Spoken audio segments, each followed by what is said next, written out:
Hay temporadas que no duelen porque Dios dijo que no, duelen porque Dios no dijo nada. Y eso para muchos de nosotros es peor, porque cuando Dios dice no, al menos uno sabe a qué atenerse. Cuando Dios dice espera, por lo menos hay una palabra a la cual aferrarse. Pero cuando el cielo se pone en silencio, cuando orás y sentís que tus palabras rebotan contra el techo, cuando abrís la Biblia y pareciera que las letras no te abrazan, cuando te arrodillás y no sabes si estás hablando con Dios o con tu propia angustia, ahí es donde el alma empieza a temblar. Yo no sé quién está escuchando esto hoy, pero siento decirte algo desde el fondo del corazón. El silencio de Dios no es el abandono de Dios. El silencio de Dios no significa la ausencia de Dios. El silencio de Dios no es una mudanza divina. Él no se fue. Él no te dejó. Él no cerró la puerta. Él no te bloqueó del cielo. Lo que pasa es que hay temporadas en que Dios trabaja tanto en lo invisible que para la carne parece que no está haciendo nada. Y como nosotros somos adictos a lo visible, nos desesperamos, queremos evidencias, resultados, movimientos, señales, cambios inmediatos. Queremos sembrar hoy y cosechar mañana. Queremos llorar hoy y reírnos esta noche. Queremos una cruz sin viernes, una tumba sin sábado y una resurrección sin espera. Pero el reino no funciona con ansiedad humana. El reino funciona con tiempos santos. Y los tiempos santos casi nunca coinciden con la prisa del hombre. La Escritura dice en el Salmo 30, versículo 5, el lloro puede durar toda la noche, pero a la mañana vendrá la alegría. Quiero que me oigas bien. No dice que la noche no existe. No dice que la noche es una ilusión. No dice que si tenés suficiente fe jamás va a oscurecer. No. La Biblia no infantiliza el dolor. La Biblia no le pone perfume a la herida. La Biblia dice que hay noche, hay llanto, hay oscuridad, hay horas largas. Hay madrugadas en las que el techo pesa más que el cuerpo. Hay estaciones donde uno se siente cansado hasta para respirar, pero también dice algo glorioso, la noche tiene vencimiento. El dolor no tiene escritura de propiedad sobre tu vida. El silencio no se queda para siempre. La última palabra no la tiene la madrugada, la tiene el amanecer. Hay gente escuchándome ahora mismo que está atravesando una temporada de silencio, y cuando digo silencio no hablo de una semana difícil. Hablo de esos procesos donde te preguntás si Dios todavía se acuerda de tu nombre. Ese matrimonio que no se recompone, ese hijo por el que venís llorando hace años, esa puerta laboral que no se abre, esa salud que te obligó a cambiar rutinas, sueños, planes, esa oración que hiciste 1000 veces y todavía no tiene respuesta. Y uno empieza a preguntarse, Señor, si me amas, ¿por qué collage? Y ahí quiero llevarte a una escena que me conmueve profundamente. Juan 11 dice que Jesús amaba a Marta, a María y a Lázaro. Qué frase peligrosa. Los amaba y sin embargo cuando le avisaron que Lázaro estaba enfermo, el Señor se quedó todavía 2 días más donde estaba. Oye esto, no dice que no fue porque no le importaba. No dice que no fue porque no amaba. Dice que los amaba y aún así demoró. Eso quiere decir que el amor de Dios no siempre se expresa con inmediatez. A veces el amor de Dios también se expresa en una demora que no entendemos. Marta y María seguramente pensaron lo que vos y yo habríamos pensado. Si de verdad nos amara ya estaría acá. Pero el problema es que nosotros medimos el amor por la rapidez de la respuesta y Dios lo mide por la profundidad del propósito. Ellas querían sanidad. Jesús quería resurrección. Ellas querían que su hermano no muriera. Jesús quería revelarles algo más alto. Yo soy la resurrección y la vida. Ellas querían alivio. Jesús quería revelación. Ellas querían una intervención. Jesús quería una transformación de fe. Y a veces vos estás llorando porque Dios no llegó a tiempo, cuando en realidad Dios está preparando una manifestación de su gloria que solo puede ocurrir cuando ya nadie más puede hacer nada. Porque seamos honestos, mientras Lázaro estaba enfermo todavía había esperanzas humanas. Pero cuando llevaba 4 días en el sepulcro, se acabó la opinión del médico, se acabó la sugerencia del vecino, se acabó el consejo de la tía, se acabó el plan B, el plan C y el plan D. Y ahí aparece Dios cuando ya no queda un escenario donde el hombre se robe el crédito. Yo no sé que llevas 4 días sepultando en el alma. Tal vez no es una persona, tal vez es un sueño, tal vez es tu entusiasmo, tal vez es tu capacidad de confiar. Tal vez enterraste una versión de vos que ya no sabés cómo recuperar. Pero si Cristo pudo plantarse frente a una tumba cerrada y ordenar que corrieran la piedra, también puede pararse hoy frente a aquello que vos diste por terminado y decir, todavía no terminó porque yo no he terminado. Ahora déjame decirte algo importante, y esta es una interpretación pastoral, no una cita textual. Muchas veces pensamos que el silencio de Dios es castigo, cuando en realidad es formación. Hay silencios que no son cementerios, son incubadora. Hay silencios que no significan rechazo, significan proceso. Hay silencios que no son distancia, son una sala de espera donde Dios te está volviendo más fuerte, más profundo, más limpio por dentro.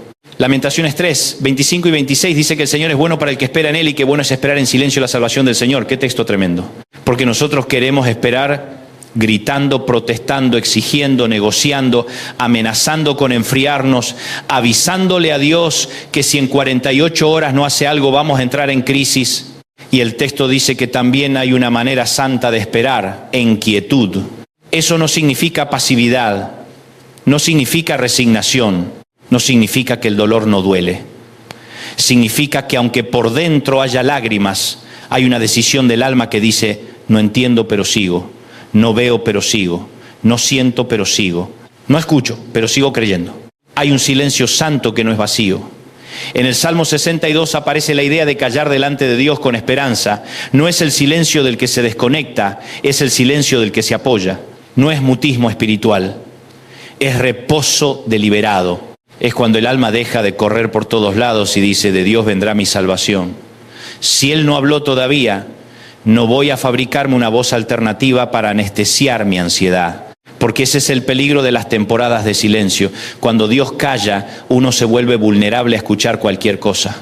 Cuando Dios calla, empezamos a oír más fuerte a la desesperación, al miedo, a la comparación, a la amargura, al cinismo. Cuando Dios calla, aparecen esos consejeros no invitados que te dicen, ¿ves? Eso de creer no sirve. Y si no tenés raíces, terminás tomando decisiones permanentes basadas en una temporada pasajera. Por eso Habacuc 2:3 dice algo maravilloso, aunque tardare, espéralo, porque sin duda vendrá. No dice si te parece lógico, no dice si el calendario te cierra, dice espéralo, porque lo que Dios habló tiene una cita con el tiempo. Hay promesas que no llegan antes porque te arruinan, hay bendiciones que si aterrizan en una versión inmadura de vos, te destruyen. Hay puertas que si se abren demasiado rápido, te sacan del propósito en vez de acercarte a Él. Entonces Dios, que te ama demasiado como para entregarte algo fuera de tiempo, te hace esperar. Y esperar cansa, claro que cansa. No vengamos con espiritualidades de plástico, esperar desgasta, esperar agota, esperar mientras otros celebran duele. Esperar cuando ves a otros avanzar y vos seguís en el mismo punto, duele. Esperar y tener que seguir sonriendo, seguir trabajando, seguir criando hijos, seguir pagando cuentas, seguir viniendo a la iglesia, seguir diciendo gloria a Dios, cuando por dentro estás hecho polvo, duele. Pero Isaías 30, 18 dice que bienaventurados son todos los que esperan en Él. ¿Por qué? Porque Dios no desperdicia la espera. Dios trabaja a favor del que espera correctamente. Hay una diferencia enorme entre estar detenido y estar siendo preparado. Hay personas que creen que como no se movió nada, no pasó nada. No, Señor. El silencio no significa inmovilidad divina. A veces el cielo parece quieto porque Dios está arreglando cosas demasiado profundas como para hacerlo con ruido. Un cirujano serio no hace show mientras opera. El silencio del quirófano no significa desinterés, significa precisión. Y alguien necesita escuchar esto, no confundas el silencio con el desamor. Jesús lloró frente a la tumba de Lázaro. Juan 11:35 dice, Jesús lloró. El que demoró, lloró. El que no llegó cuando ellas querían, lloró. El que podía resucitarlo, lloró. Eso me dice que aunque Dios no siempre interrumpe inmediatamente tu dolor, jamás es indiferente a tu dolor. Él no te mira desde lejos diciendo que aprenda. No, Él se mete en la escena. Él llora con los que lloran. Él se conmueve. Él sabe lo que es el peso del alma. Tal vez vos vienes de una tradición donde te enseñaron que si llorabas era porque te faltaba fe, pero Jesús lloró. Así que dejemos de insultar el sufrimiento de la gente con frases baratas. Hay personas que no necesitan que les des 5 fórmulas. Necesitan que les recordés que Dios sigue presente aun cuando el alma está hecha trizas. Mirá a Elías en 1 Reyes 19. Venía de una gran victoria y sin embargo terminó quebrado, asustado, agotado, queriéndose morir.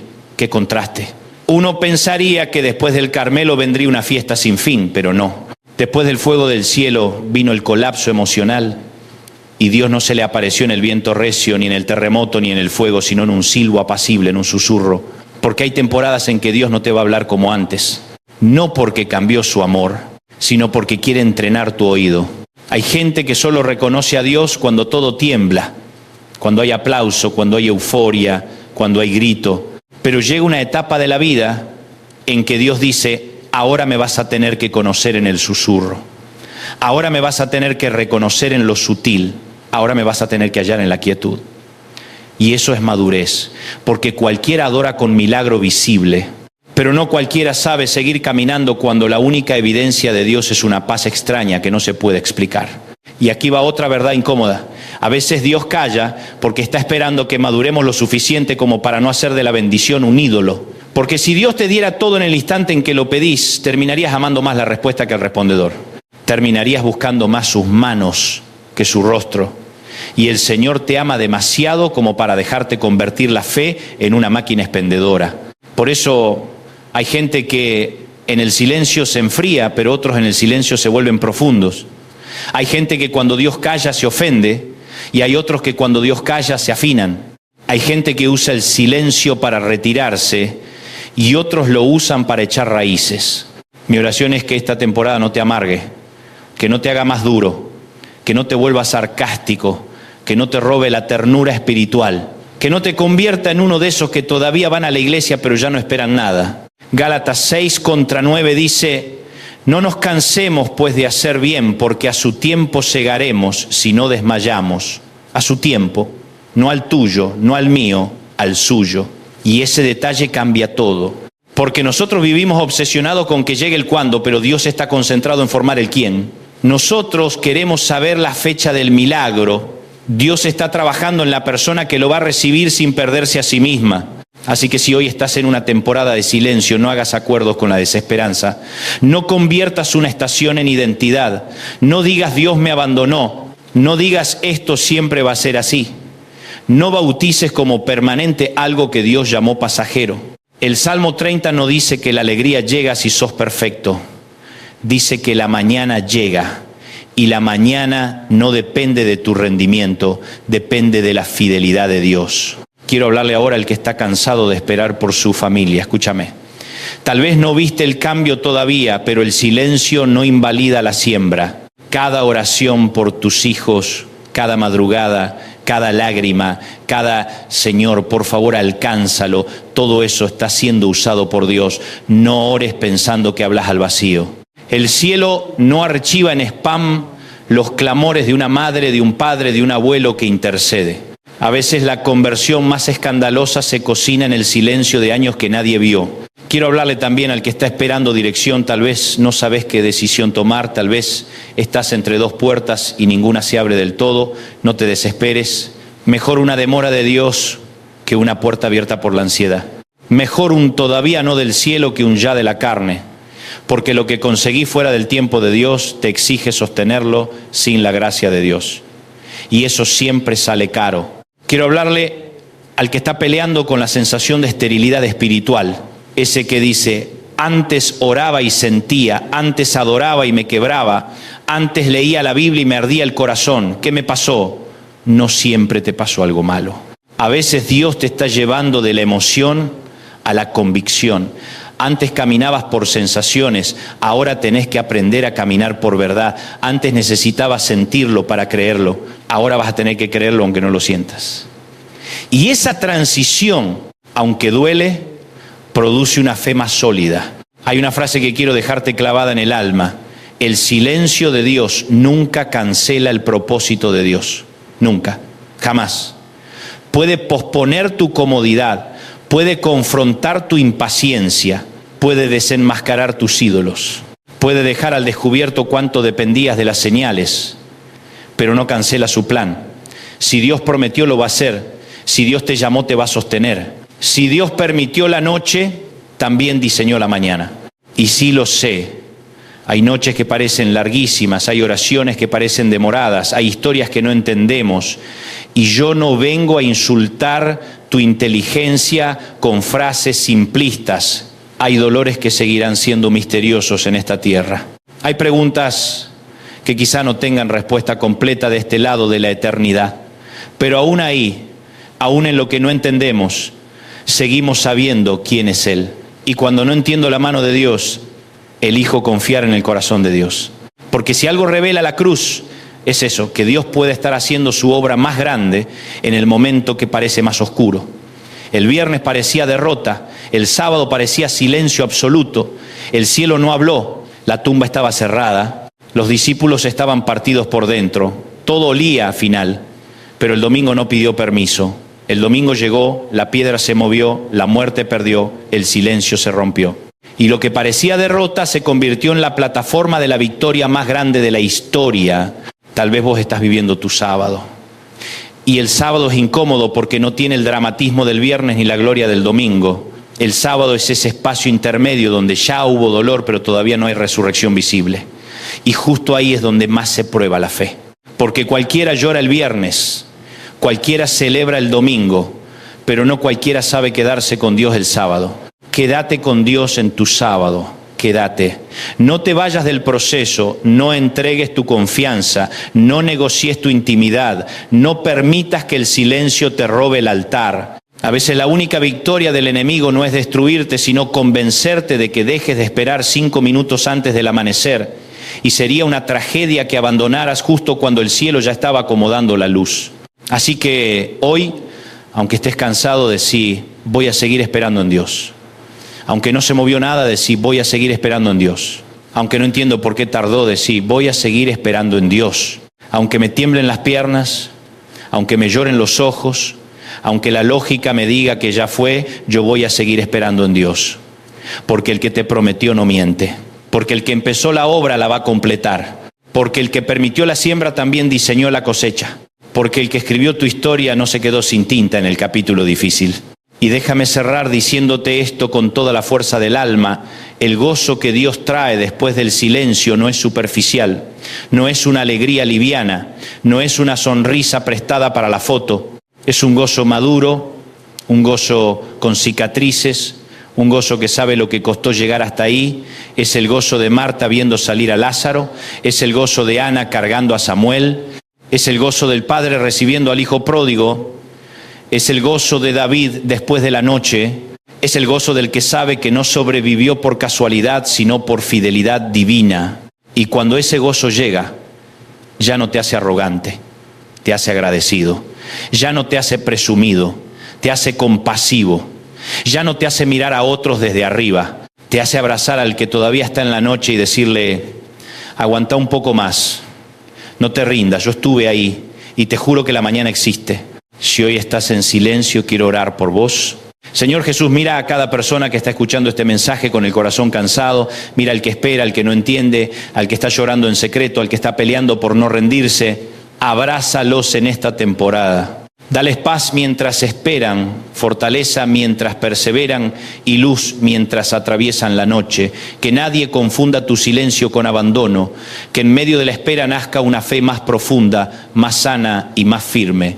Y cuando llegue la mañana, que el gozo que tú traes sane lo que dolió, levante lo que cayó y renueve lo que parecía apagado. En el nombre de Jesús, amén.